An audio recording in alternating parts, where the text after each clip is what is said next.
প্রিয় দর্শক, special health tips চ্যানেলে আপনাদের অভিনন্দন।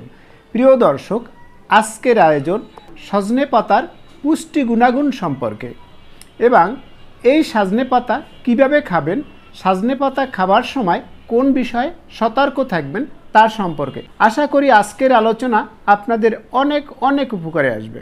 সজনে পাতা আমাদের দেশের একটি জনপ্রিয় সবজি। সজনে বিভিন্নভাবে রান্না করা হয়। এই পাতার অনেক উপকারিতা রয়েছে। সজনে পাতার মধ্যে রয়েছে বিপুল পরিমাণে খনিজ পদার্থ ও vitamin, potassium, calcium, magnesium, zinc, vitamin A, vitamin C, এগুলো ছাড়াও প্রোটিন ও কার্বোহাইড্রেট রয়েছে। অনেকগুলো পুষ্টি একসঙ্গে থাকার কারণে এটি শরীরের রোগ প্রতিরোধ ক্ষমতা বৃদ্ধি করে, হরমোনের ভারসাম্য বজায় রাখতে সাহায্য করে, পুরুষদের টেস্টোস্টেরন হরমোন বাড়াতে সাহায্য করে, প্রদাহনাশক হিসাবে কাজ করে অর্থাৎ শরীরের বিভিন্ন ব্যথা দূর করে, পরিপাকতন্ত্রের বিভিন্ন সমস্যা যেমন খাবার সহজে হজম না হওয়া, পেটে অতিরিক্ত গ্যাস জমে থাকা, বুক জ্বালা ইত্যাদি সমস্যা কমাতে সাহায্য করে, হাড় ও দাঁতের সুরক্ষায় ভূমিকা রাখে। সজনে পাতায় প্রচুর ক্যালসিয়াম ও ফসফরাস রয়েছে, যা দাঁত ও হাড়ের গঠনের অত্যাবশ্যকীয় উপাদান। কোষ্ঠকাঠিন্য দূর করতে সাহায্য করে। সজনে পাতাতে রয়েছে ভিটামিন সি, যা অ্যান্টিঅক্সিডেন্ট হিসাবে কাজ করে। অ্যান্টিঅক্সিডেন্ট থাকায় এটি ত্বকে বয়সের ছাপ দ্রুত পড়তে দেয় না। সজনে পাতায় রয়েছে ভিটামিন এ, যা চোখ ভালো রাখতে সাহায্য করে। সজনে পাতায় প্রচুর পরিমাণ অ্যান্টিমাইক্রোবিয়াল এবং অ্যান্টিব্যাকটেরিয়াল যৌগ রয়েছে। ত্বকের সংক্রমণ, মূত্রনালী সংক্রমণ এবং হজমের সমস্যার বিরুদ্ধে লড়াই করতে এটি সাহায্য করে। সজনে পাতা কীভাবে খাবেন? সজনে পাতা বিভিন্ন উপায়ে খাওয়া যেতে পারে।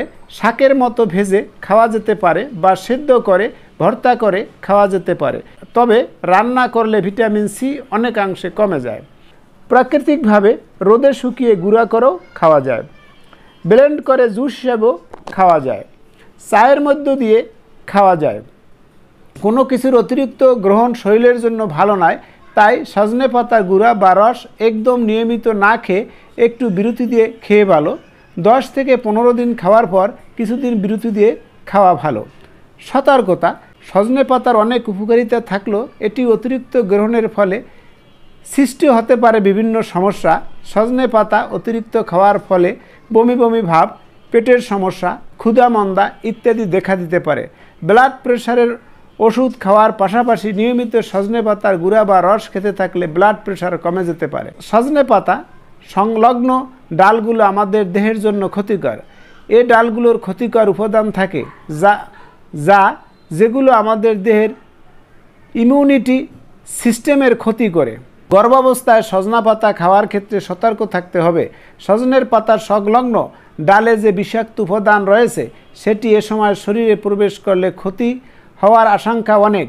সজনে পাতার গুঁড়া বা রসের ক্ষেত্রেও এ ডাল মিশ্রণ থাকতে পারে, তাই গর্ভকালীন এটি খাওয়া থেকে বিরত থাকা ভালো। ডায়াবেটিস রোগীদের অনেকে মনে করেন শুধু সজনে পাতা খেলে ডায়াবেটিস অর্থাৎ রক্তের সুগার ঠিক হয়ে যাবে, কিন্তু বিষয়টি আসলে এরকম নয়। ডায়াবেটিস রোগীরা ওষুধ খাওয়ার পাশাপাশি সজনে পাতার জুস বা গুঁড়া খেলে এটি সহায়ক ভূমিকা হিসাবে কাজ করবে। যাদের প্রি ডায়াবেটিস তারা সজনে পাতা খাওয়ার মাধ্যমে এর সঙ্গে অন্য পদক্ষেপ গ্রহণ করে দেহে সুগারের মাত্রা ঠিক রাখার চেষ্টা করতে পারেন। কিডনিজনিত সমস্যা আক্রান্তরা সজনে পাতাকে একমাত্র প্রতিষেধক হিসাবে বিবেচনা করবেন না। দর্শক, এতক্ষণ আমরা শুনছিলাম সজনে পাতা খাওয়ার উপকারিতা সম্পর্কে। প্রিয় দর্শক, আমরা স্বাস্থ্য বিষয়ক বিভিন্ন বিষয়গুলো আমাদের চ্যানেলে আপলোড দিয়ে থাকি, তাই আপনি যদি আমাদের চ্যানেলে নতুন হয়ে থাকেন তাহলে অনুগ্রহপূর্বক আমাদের চ্যানেলটি সাবস্ক্রাইব করুন ও আমাদের ভিডিওগুলো লাইক, শেয়ার ও কমেন্ট দিয়ে আমাদের পাশেই থাকুন। এতক্ষণ ভিডিওটি দেখার জন্য আপনাদের সকলকে ধন্যবাদ।